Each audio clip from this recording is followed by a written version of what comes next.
Okay, so the only thing that I can tell you in general is that unless you're working with a touch screen, if you're just working with a standard DSLR, if you are zooming in or zooming out, you don't want to skip a shot type.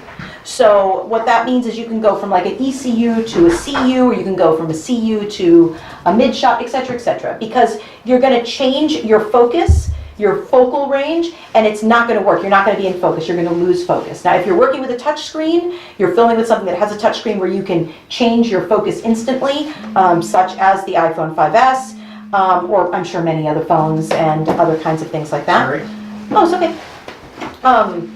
Then you can change your focal range, you can change your shot type as much as you want. Or if you're working with a camera that you really, really know, and you know you can smoothly and silently change your focus.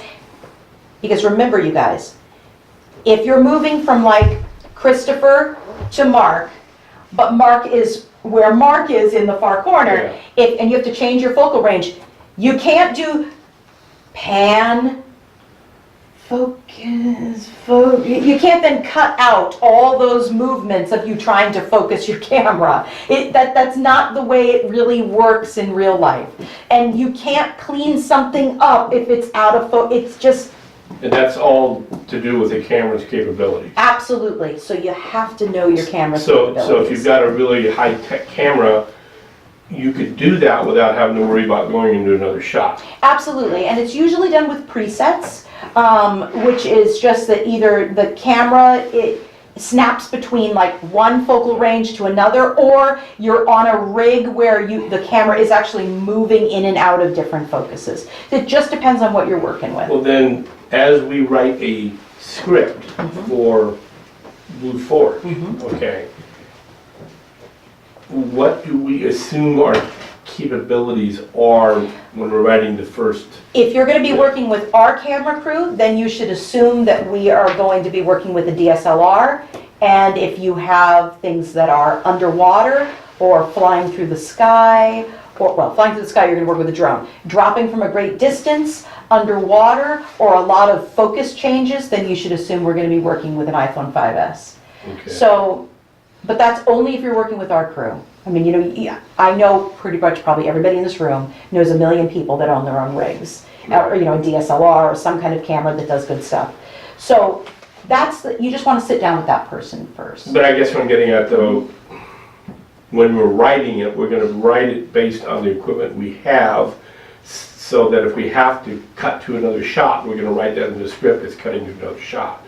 Because you don't have the capability, like you said, of doing this nice long focus scene, you know, where you're doing the artsy stuff, where you start out here and, you know, 30 seconds later you're coming in on her nose. Yes, you know, absolutely. But you don't have the capability, so you're going to have to do extreme wide shot, mid shots. That's right. Shots. That's exactly correct. Okay. That is absolutely correct. You do have to write to your capabilities, and the way you would do that kind of shot without that wide to close up. Because like, if you were like, I'm really wedded to this idea, you know, but I want to like come from like almost an extreme wide of like the entire playground all the way into like the little girl's eye with a tear. Right, outer space. Yeah. You know, I might actually say to you, okay, well, could we alter it a little bit? What about like a drone shot? It would be so smooth, you'd start really big, and then we would just kind of basically do a flyby of the child. So really you would go from like an EWS to like a close-up. Would that give you the kind of impact, emotional impact that you want? That's if you're struggling as a writer and you're like, this is what I want, but we don't have the capability to do it. I don't know anyone with the capability to do it. That's when I'm like, reach out to me and, you know, let's troubleshoot it. You know, maybe we can. Because there are usually a couple of different ways to get a certain feeling across. Okay, you guys. So that was our... You can't use a focus puller on these type of cameras then? What's a focus puller first? It's a person who's right beside the MP, and you actually use tape to mark the positions that this is a close-up, this is thing, and that person takes care of it. Yeah, they actually move the lens for you. Oh. Anyone moving the lens on a DSLR, you'll know someone's moving the lens. Right. What I found is that even when you're just shooting standard with these DSLRs, they're not stable enough because they're not locked into a giant rig. So I would avoid it, but again, test it. Yeah. Because you might be like, well, with the, what's it called? The Ronin or whatever. Yeah, with my big thing. Yeah. My big thing. I'm never going to remember. I'm never going to remember. Okay, so. The big thing. So our next section is shot techniques. And this is when we get to have a lot of fun because I'm going to get to try to use words. So our shot techniques are the things that go before the hyphen.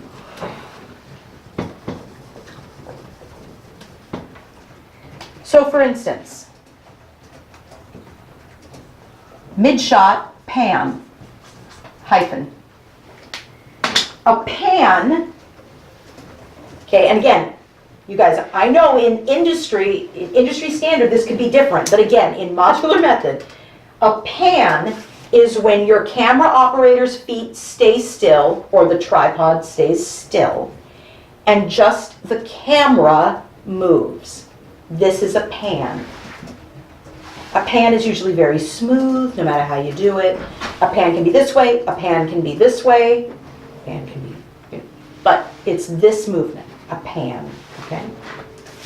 It is a general way to take in a large scene when you can't get far enough back, or it is a general way to follow someone, like when they're walking across a room, that is a little bit removed, a little bit not as intimate as different other shot types. But that is a pan. Tracking, often called a dolly shot. Okay. A tracking shot would be written as mid-shot tracking. A tracking shot is when your camera is on a tripod, which is on a dolly, on a cart with wheels, or when your camera is being held by a person and the camera is staying still and the person is moving. So they're a tracker, they're tracking.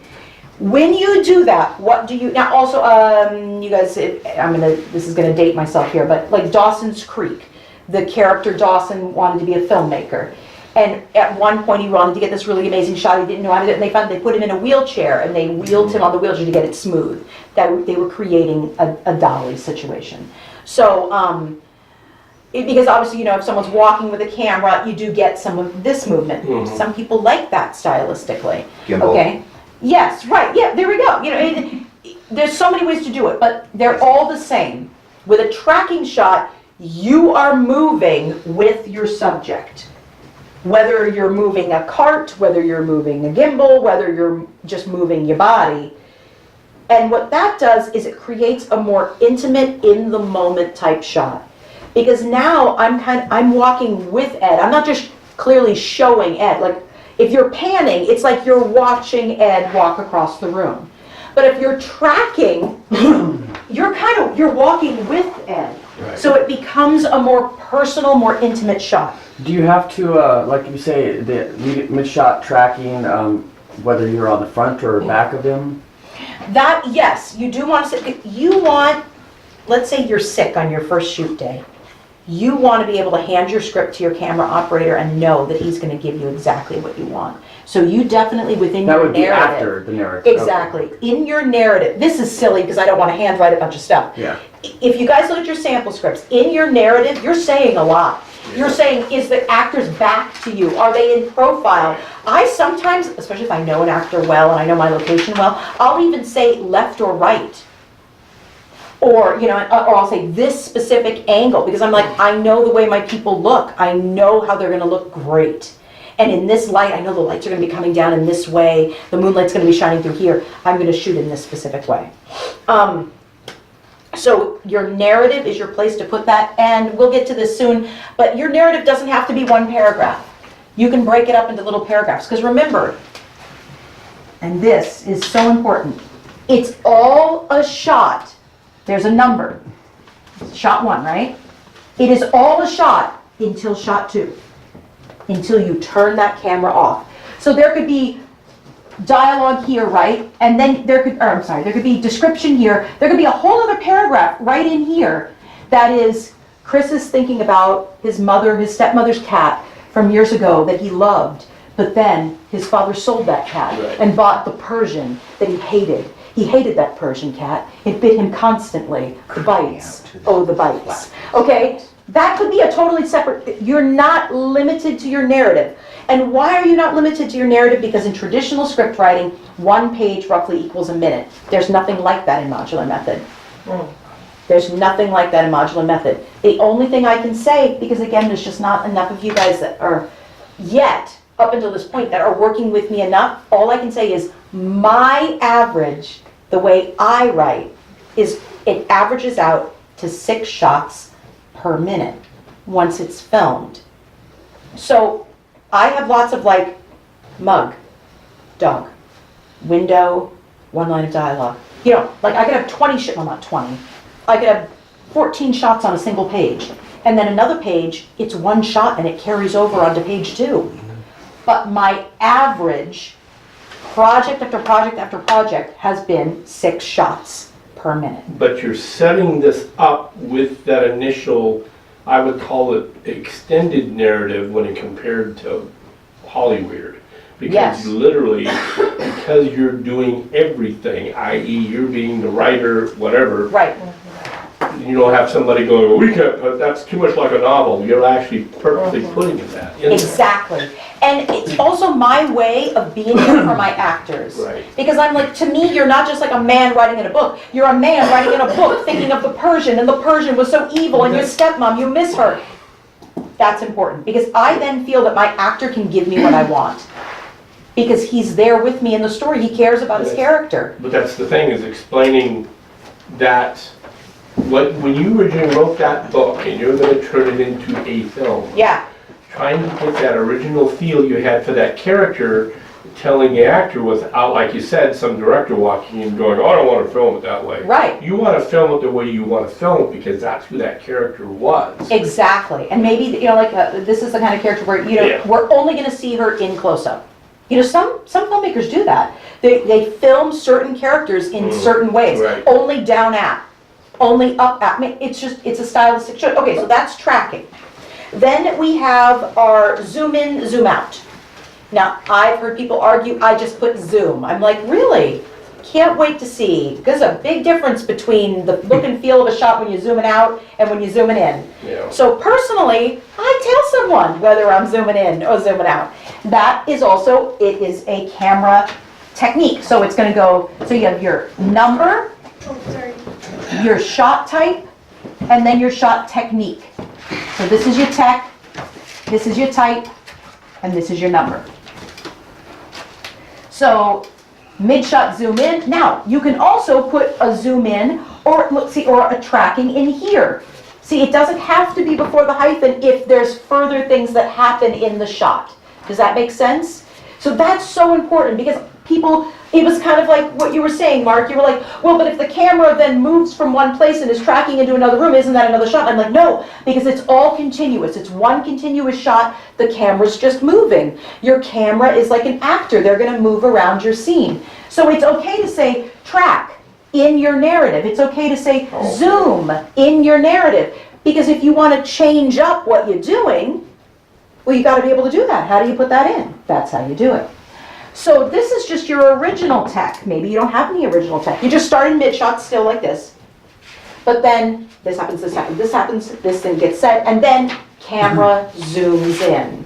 Because you guys have all seen that. We'll start at like a normal shot and then halfway through something like dun dun dun, the lemonade is poison. And you know, we start going like, oh, it was Bobby. And you know, it goes in. You got to be able to do that. So always know that you can put your shot techniques in your narrative. Now, do you put behind that, okay, medium shot, zooms out to full I shot? used to. Oh. And see, that's fascinating. And actually, that was how it was in even the first course, the course that was taught last year. I would say mid-shot, zoom to close-up. But now we just say all cameras are different. You can stipulate it, but I now, if I'm saying zoom in, I don't even take it shot types. I go from like mid, and then I say, you know, zoom in because of impact, something Bill's saying. And I maybe come in 6 inches. It's like a gradual zoom. Now, if you really want to be extreme, you could say mid-shot, zoom to close-up. All right there before the hyphen. You can be that specific. That is not wrong. I just stylistically don't do it anymore because I'm like, no, I just want that impression of coming back a little or coming in a little. I don't want to change the way my subject is actually framed. I found that when I did that, sometimes my viewers would be too thrown. So if you're on a mid shot, Look, you. erase that again. I can still see it. If you're on a mid shot of Chris and you're zooming out to reveal Lee and Bobby sitting behind him, then you get detail. Yes, and actually, I wouldn't put shot type there. I would put it exactly the way you just said it. Zoom out to reveal Lee and Bobby beyond him. Okay. Because again, depending on what kind of camera you're being used, the location, the angle, it might change what shot type it is. But you're in movement. You're telling the camera to move. You're telling it what you want it to see. You don't need to give it a shot type. Okay, so literally you jump to the narrative. If you're gonna do that, then you say, you could put that narrative as zooming out. You don't necessarily have to put the MS zoom. No, you would only do that if at action, that camera starts to zoom.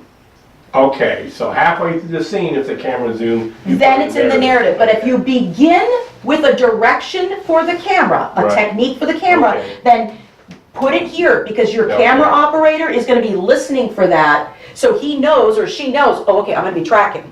Okay, so where am I going to walk? Okay, good, there. They're going to be taking that all in. Okay, so tracking. All right, so now I know a lot of you guys will call these OTS or dirty shots.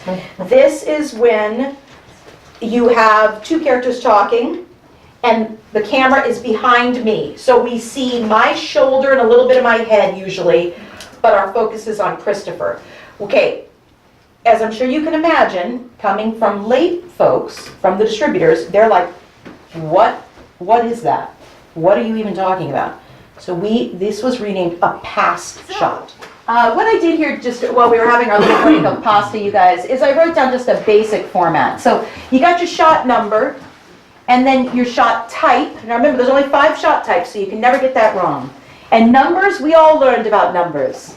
So numbers are easy too. So easy, and we are still exploring this technique. And remember that your technique, if your shot begins with a technique, then it needs to go before the hyphen. And then you go into your narrative. Your narrative can be many paragraphs or 1 paragraph, or it can be short, it can be long, it can be whatever you want. You control this. Now, with a modular method script, you might still have someone say to you, too wordy. But all that means is you're giving too much information. So, just make sure you're giving your actors information they actually need. Okay, then dialogue, as you guys know, you always have your character name there, and then the dialogue goes here. And then you can go back into narrative. You don't have to end the shot with dialogue. You can have many people talking, narrative. And remember, techniques can also appear in your narrative if they're happening mid-shot. So, let's move right along here. All right, so we talked about zooming in, zooming out, and we talked about how if you want to put the specific, like zoom to this kind of shot type, but even more helpful is to say, are we zooming from one thing to another thing and we're seeing something different? Like we zoom out to see Lee is sitting behind Bill or something like that. Okay, and now we're at past. So this is OTS or a dirty shot. So the camera is behind me, my back is to the camera, and the camera is focused on Christopher. Often, this kind of shot is used during a conversation between 2 characters. It's to keep the viewer in the conversation intimately. Interestingly enough, a lot of camera operators tend not to like to do this kind of shot because there's a lot of movement and refocusing and this kind of thing. I love this kind of shot because I love staying in that conversation, especially between 2 people. What I really like doing is, this is the shot, camera's behind me, I'm talking, Christopher's listening, camera's on him. Now you guys will probably hear the reaction shot. But to me, it's just, that just sounded like it turned off, My didn't foot it? hit it. Oh, no. Oh, I'm we're fine. going to do this. That was Lee. The second, There's an I'm saying X. if you're in. Yeah, she had an X by her name earlier, now we know why. The X. So the way we would write this kind of shot would be, shot 1 or whatever, mid-shot, let's say, past, all in capital letters. Past, hyphen, Jennifer, her back to the camera, to Christopher. So all of the techniques have to be written in capital letters. So if you like do Zoom, put it all in caps. Yes. If you do, okay. Yes, all techniques in capital All letters. techniques And in then caps. in that Okay. sentence, Jennifer, over Jennifer, looking at Christopher, Jennifer and Christopher are capital. Yes, that's right, because they're both in the frame. Okay. That's exact, like even if we With the can't, shoulder. yes, and that is, and we will touch on that later, but I'll even say it now because it deserves repeating. Even if we don't know this is Jennifer, like maybe we don't know that this is who Christopher's talking to, it's just the back of her head, we still say Jennifer. We don't say a woman as Oh, yet okay. unidentified. No.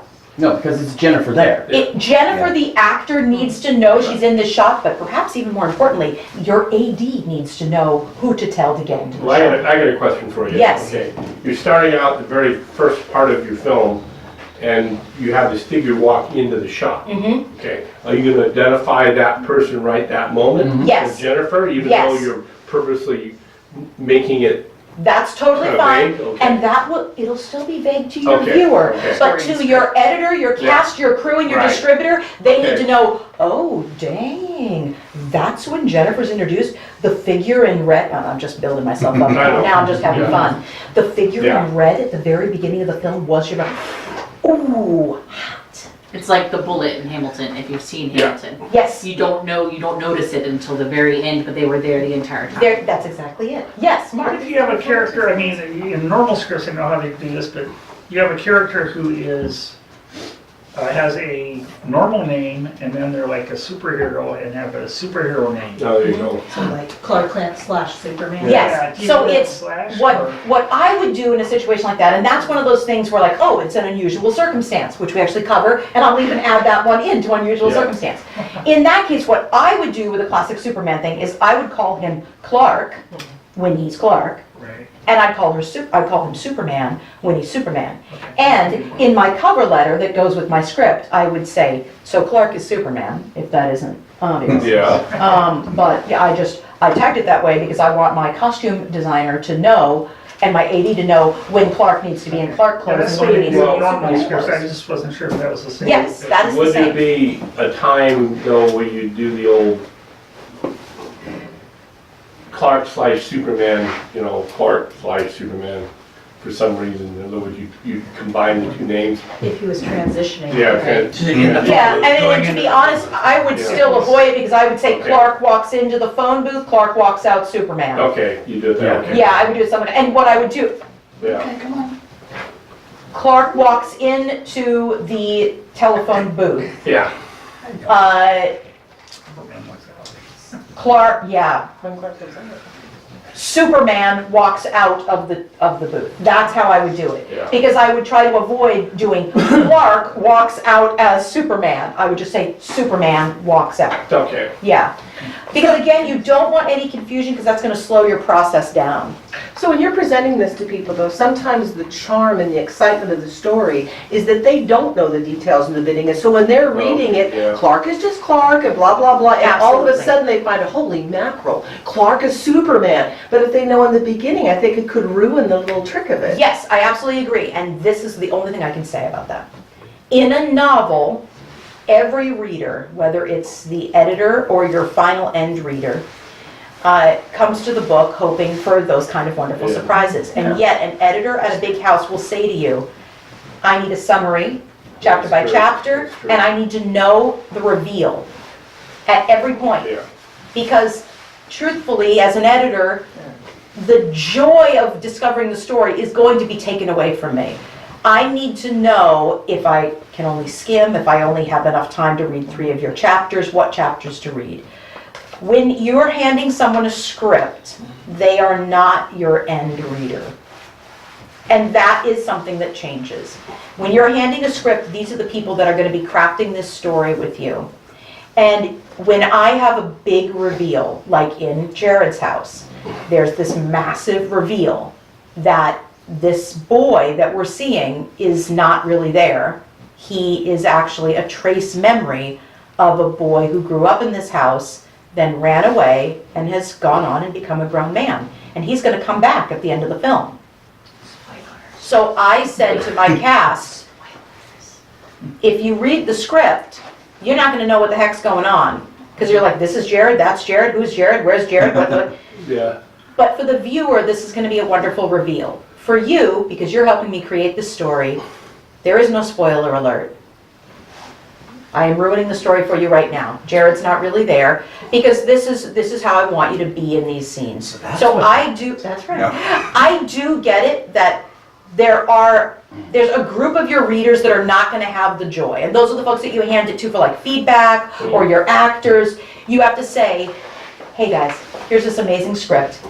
You're gonna get the spoilers in here, but let me tell you what the reveal really Okay, is. so if you, Halfway through, you're gonna discover that So- Clark is Superman. so if you started out a movie, Mhm. and one of the first scenes is some woman getting killed by a serial killer. Yeah. Okay. Are you going to reveal at that time the serial killer is gonna be I XYZ? personally would write them as killer. That's what I mean. Yeah. But they Yeah. don't want, but that's what I'm saying, so then he's a killer Mhm. up until, I guess, the point of the reveal. Right.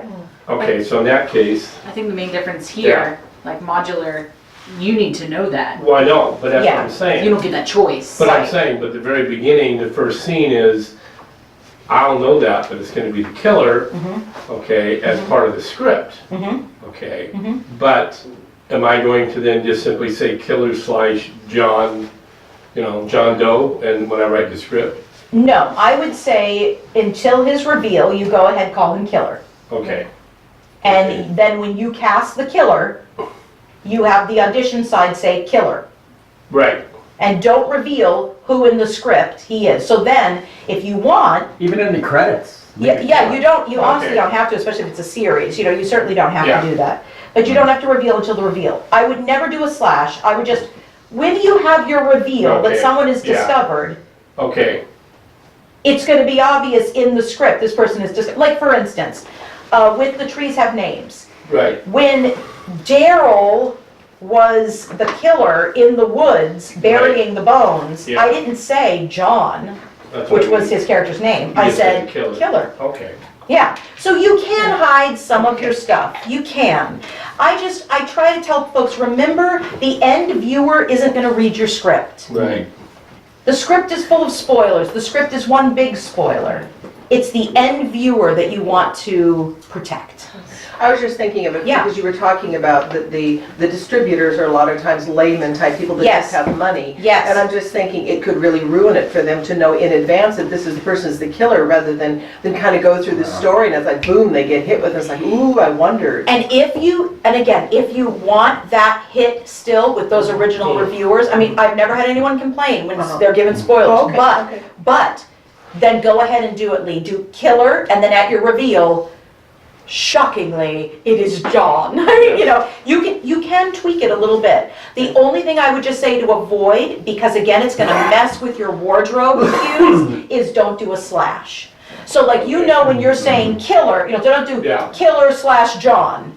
You just say killer, and when he's killer, killer is dressed XYZ, and when he's John, John is dressed And then maybe ABC. I was just thinking of it being two different scripts. The script you send to you that goes on to the Yes. to the layman people, and then there's the script that is your shoot script that does have killer and all that in advance, so the Yeah. actors know and the costume people know. Yeah, That's and what I was wondering. you if that's- certainly could, because that certainly wouldn't change how you're shooting it, or Right. how you're presenting it. No. So yeah, I think that would be fine Okay, too. okay, yeah. Okay, so let's see. So that is that's your past shot. I have also done like past the medicine in the medicine cabinet to the character. I really like to do that again. That's another one of my kind of stylistic signature things, is I like to put the camera in things. In drawers, in closets, in medicine cabinets, In the cupboard. in the In the cupboard. cupboards, I was just gonna say, I Exactly. remember that. So Yes, you go it's for not cover. always a person that you're going past. And it can also be things like past the mug, we see the pack of cigarettes, or, past the ball on the floor, we see the child taking a nap on the little nap cot or whatever it is. So, okay, moving right along. Then we have a POV shot. Now, a POV shot is, so let's say we're having this conversation. And for whatever reason, stylistically, instead of doing a past shot for the conversation, you want to just see Christopher through my eyes. So then, that's a POV shot. And what that would mean is the actor steps to the side. The camera person steps into place where the actor was and shoots with the camera as if it is the eyes of the other actor. That is purely stylistic. There is never a reason why you have to do any of these. But you would write that as shot number, shot type, mid-shot, POV, Jennifer, or I've even heard people do type Jennifer's POV hyphen. That's perfectly fine. If it's not obvious whose POV it is, you can put the character's name and it would all be in caps right before the hyphen with the technique. Down at, go, Mark? I was gonna ask, would that, because you're not actually focused on Jennifer, would that be then lower caps, the Jennifer POV? Because it's before the hyphen, I tend to still put it in all caps. I totally hear you, and I don't think I would mark that as wrong, because, right, she's not in the shot. Right. And I mean, we're standing here, and like, we could literally change the rule right now. This is what I love about this. So I just say we all vote. Well, I mean, normally, it's like everything in front of the hyphen is capitalized because we're setting up a shot. But you're right, she's not there, and we don't want the actor confused. I think I would be confused. So I say we put it in normal. Let's put it in normal, Mark. We'll call that Mark's rule. Well, if you go type POV hyphen, Jennifer looks at, That's true, you could also do that. and then Jennifer Well, will it depends on how You you just changed my rule. frame it. Yeah, Mark's like, It's not good Carrie! anymore. Carrie's like, I want a rule. I like Carrie rules. That's right, yeah. But Either of those I think would be perfectly fine. You want it to be, who was just saying, keep it simple, keep it I did. simple, stupid. Yeah, it's the KISS rule, right? Yeah. It's keep it simple, stupid. It's the simplest way of saying what you want to say. Now, I'm tempted to do the shot number, shot type, shot technique, hyphen, Jennifer looks at Christopher, where only Christopher's in all caps. Because that existing rule with Jennifer being over here, but just the J being capitalized, that already exists, and so people would know, well, her name isn't capitalized, she's not in the shot, oh, okay. right? Because that, Okay. because that's huge, especially like Christopher calls to Biscuit across the room. It's so important, Biscuit's in the scene, but she's not in this shot, so Biscuit is just Okay. written normally. So you wouldn't do the POV and the technique over here? You would do the Okay. You POV did where POV there, technically, okay. but you would then say Jennifer looks at, so Oh, it's a gotcha. POV shot from Jennifer. But what Mark was saying is, would it be, can you say like, shot type, Jennifer's POV hyphen?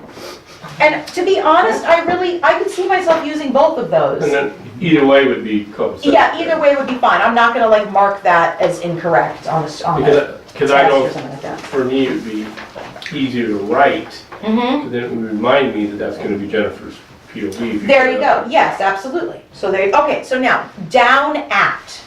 So, mid-shot, down at, hyphen. A down at is the camera is above, filming down at. Now, often this is all about perspective and emotion. A character's on the ground. Sometimes you want your camera, like in our film Trade, you want your camera operator on their belly, shooting right at the actor's face, right? They're on the ground, the camera operator's on, it's low, it's intense. But other times, it's, the world is looming over this character. Or let's go happy. You have a young child laying in a field of Oh, yeah. flowers, and they're looking up at the clouds beyond the camera. So you would say, close up, down at, hyphen, Jeremy lies in gazing past the camera at the clouds, flowers all around him. So that's why you would have that down at. So likewise, moving along, of course now we have an up at. So if you want to make someone look, feel small, you're going to go down at. Up at is when you want someone to be perhaps more looming and ominous than maybe they are normally. For instance, I love up ats at me because I look much more imposing. A lot of actors will argue with you. They say I hate up ats because I suddenly have like the chin and I have like jowls and Nose hair. I've nose hairs. I've also had actors tell me everything you film is up at, Jennifer. Yeah. Because it's your perspective. that's right. And I'm like, well, it's too bad, I was about to tell you look great, but that's fine. Maybe down at, you wouldn't look so good. So up at is you're trying to create the same kind of feeling, but again, this is the opposite. So you want someone else to look looming and big, so you would do up at. You have close up, mid shot, wide shot, whatever. Up at hyphen Jennifer looms powerfully like a god. Aerial, I promised you guys we would come to drones. So when you do a drone shot, that means you're going to be using footage from a drone. You would do shot number, and then both type and technique just go away, and you just write aerial. And that's because drones don't zoom. All in caps? All in caps. It is the shot type and technique all rolled into one. Because at least right now, even our best drones, if in order for them to zoom, they just move closer. So it's all going to be footage from the drone. So it's just aerial. And also, if I see aerial in a script, I know you're saying you either have a drone or you need a Blue Forge drone because you're droning something. Sweet, you got drones. Oh, we have lots of drones. Many, many drones. You have drone operators? We have one drone operator, only one. Because I would Graham. definitely crash it. Yeah. Really? Yeah. It was a liability issue with our insurance. They said you have to have a DeMarco piloting it because, you know, even though it's an LLC and it's a federal nonprofit, you know, kind of like the buck stops here, because the very first place I ever wanted to use a drone was inside a Catholic church. Oh, wow. Cool. So $1 million insurance policy for one shot. Okay, I'm gonna, Tripod. Sticks. Now, if you are a filmmaker who likes the style of things very still, and you know you're going to put every shot on sticks on a tripod, you don't use this. You don't put shot type tripod after every single one. You might put a production note on your title page and just say, I like tripods. My grandfather invented them or something. Everything I do will always be tripoded, so have a variety of tripods on hand. You know, you can do that. These shots are for when something needs to happen in post. And this is when you have to become a video editor, even if you intend to rope your cousin or your best friend into doing your video editing for you, or us. If you have something glow, if you have a fireball appear in someone's hand, if you have something disappear, if you have a person disappear, any of those kind of effects like that that are going to happen in post, you must be on sticks. Also, if you're using chroma screen, that means if you have a green screen behind someone and you're going to punch that out and put something else there, you must be on a tripod. You must be on a tripod. And the reason is because even if you're very stable with one of those big rigs, you move just a little bit. So suddenly, Jennifer is here, she's standing here, and Paris is beyond her. Paris will just bob just a little bit. earthquake.